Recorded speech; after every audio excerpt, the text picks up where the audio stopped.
BXB. It's in the game! Hey guys, it's me Ben, back with another one of my quick reviews, and this time I am looking at first-person shooter Earthfall on the Xbox One by a small to medium-sized developer based out of Canada called HoloSpark. And simply put, Earthfall is a Left 4 Dead-alike. Yep, I've coined that genre. So Left 4 Dead kind of created the first-person shooter genre of cooperative, horde-based, multiplayer first-person shooter action game. And we haven't had that many of those since Left 4 Dead.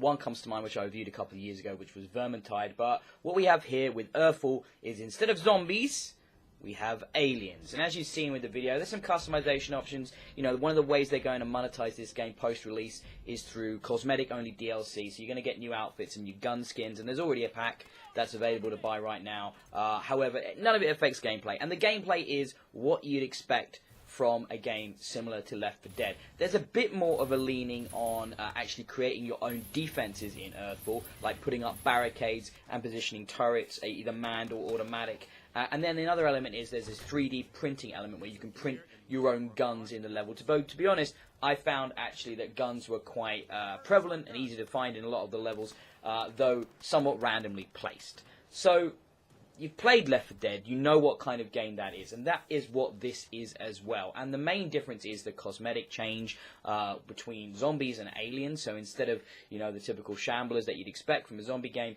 you do have slightly more visual variety in the aliens, though to be honest, the similarities are more apparent than the differences. So, like in Left 4 Dead, in Earthfall, you have the special enemies. So there's ones that will jump on you, there's ones that will grab you and take you away, there's the big tank-type enemies, there's the zone control enemies, and all of these are very similar to the archetypes that were established in Left 4 Dead.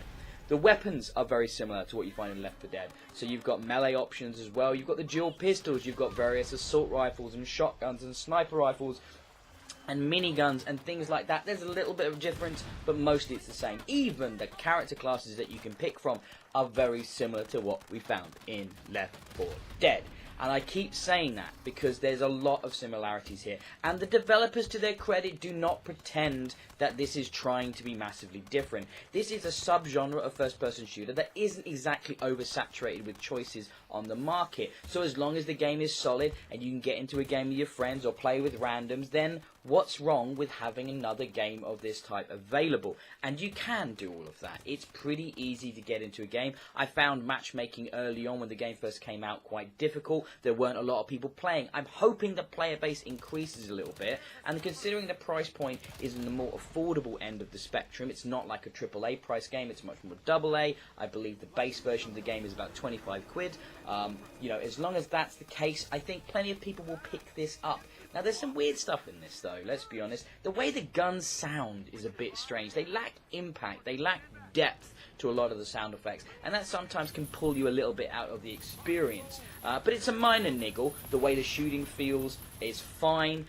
It's a bit rough around the edges in general. The game looks a bit dated, textures look a bit last generation, character models don't exactly look amazing, hit detection can be a bit hit and miss, which is probably not what you want from a game such as this. However, it never really detracted from my enjoyment of that kind of just intense combat, which is what Earthfall is all about. Now, one difference I noticed, one thing that the guys behind Left 4 Dead, which to be fair is Valve, like one of the most accomplished, technically superior developers on the planet with just so many resources to throw behind any project, that it's not surprising that their polish is higher and that their AI is better. They used something called the AI director in Left 4 Dead. Now, that was a buzzword just to say that they were kind of planning out the ebb and flow of a level very consciously. It was reacting to the players. It was giving players a chance for a breather between huge horde onslaughts, and it doesn't always work that well in Earthfall. There'll be times where all the players are taking a lot of damage and it just keeps throwing at you hordes and hordes of aliens and specials, and it just feels sometimes like the game isn't balanced that well. It can be incredibly difficult even on the regular settings, even playing with 4 human players, because the AI in this game, not just for the enemies but for the player characters, can be very bad. Your bots can often get hung up, as they did with me on more than one occasion, on the scenery. At one point I was going through a gate to clear an area, and I noticed nobody followed me. None of the AI followed me. I was playing by myself, and I came back and I found them all stacked up behind the gate, stuck in this tiny little corner, because they were just trying to follow their somewhat bad pathing and had got completely hung up. Now that's a problem if you're not going to be playing with friends, or if you can't find matches to play with people online. If you can, however, and you know that you're going to a group of people that are going to go in on this game and enjoy it together, then I think you can have a lot of fun with Earthfall. I really like planting the fences. I like the variety in the missions. There's quite a few bits of different environments. There's like 10 levels spread over 2 campaigns, and I believe Hollow Spark will be doing further enhancements and extras, adding to the game, like I said, supported through the cosmetic and microtransactions, but not charging for future DLC. So I think from a small to medium-sized studio, from a guys that aren't really known for making this, and don't have the millions of resources of money and manpower and time like Valve do, I think they've made a pretty serviceable game. It's an enjoyable experience. Like I said, I think there'll be post-release patching going on here. The game is rough around the edges and could do with some balancing, could do with some tweaking, and could do with some bug fixing. But I had fun. So because of that, I'm going to give Earthfall a very solid, and hopefully, a potential to get even better, 3 out of 5 stars. BXB.